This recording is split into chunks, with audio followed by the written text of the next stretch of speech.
Now, here's where it gets spicy. While Lesotho is still debating whether it should approve Starlink, the US comes out of nowhere with a 50% tariffs, 50% tariffs on a small tiny country, brother. That's not a coincidence. That's a power move, you sneaky US. Hello, everybody. Do you know that country, that small country in Southern Africa that Trump said nobody knew anything about? The African nation of Lesotho, which nobody has ever heard of. Yeah, that country. It's a tiny country in Southern Africa. Well, right now, it's being squeezed between a billionaire's satellite dream and some good old-fashioned economic pressure. And yeah, you said it. It's giving, modern-day colonization vibes. So, here's the deal. Starlink, Elon Musk, space internet company wants to launch in Lesotho. Fast internet from satellite. Sounds great, right? But hold up. The Starlink license is being handled by a company in the Netherlands. And guess what? Zero Basotho ownership. No local directors, no local investors, nada, nothing. That's like showing up to someone's village, offering them lightning fast internet, lightning fast Wi-Fi, right? And then not hiring any person from that village. What do you mean? And apparently local watchdogs are saying, that is not it. That's not it, brother. No, that's not how we do things over here. No, that's not how we do things here. I mean, they're asking, why should foreign companies control our digital future without us having any skin in the game? It only makes sense if we have something to benefit. Now, here's where it gets spicy. While Lesotho is still debating whether it should approve Starlink, the US comes out of nowhere with a 50% tariffs, 50% tariffs on a small tiny country, brother. That's not a coincidence. That's a power move, you sneaky US. So it's like, you would give our billion-dollar company a license? Very funny, very interesting. Cool. Boom, pay double at customs. But it doesn't stop there.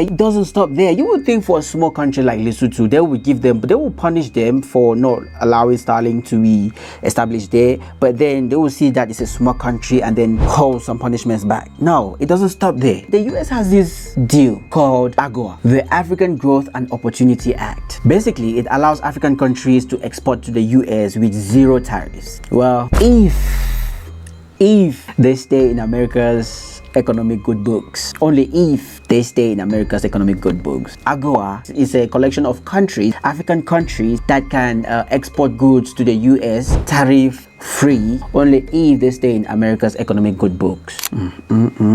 Lesotho's textile industry relies heavily on AGOA. So for Lesotho to lose favor with the US is like putting their economy on the line. The whole economy on the line. Do you see the picture I am really trying to paint here without showing you? Do you see the picture now? All right, let me just tell you. Approve Starlink or risk more economic pain. But this isn't just about one country or one company. It's about the future of the entire continent, the entire African continent. Because Starlink is not just selling Wi-Fi. That's not the only thing that they are selling. It's selling control. Once you are online through their satellites, your entire digital ecosystem depends on a company you don't regulate, you don't own, and you cannot unplug. That is not partnership. That is digital colonization in 4K resolution. 4K resolution. And when you pair that with economic threats like tariffs, it starts to look a lot like 21st century imperialism, just with a better branding. So what should Lesotho do? That is a complicated question. Fast internet is great. You realize how I didn't say good. It's great because we are a generation, this generation right now, we are a generation of internet addicted people. If there's no internet, people would rather pick internet to food sometimes. Internet is good.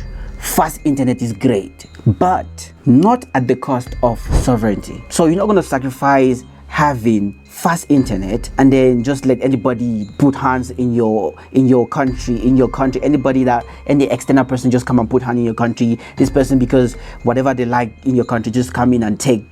Nah, internet is good. Fast internet is great, but not at the expense of your sovereignty as a country. If Starlink really wants to serve Africa, then partner with Africa, share ownership, build capacity. Don't just beam Wi-Fi from the sky like some digital messiah. That's not what we need in Africa right now. Because connection without control is not freedom, it's dependency. Dangerous. That's That's dangerous. So what do you think? Drop your comments in the comment section and let me know what you think. Let me know what are your thoughts, and don't forget to follow for more.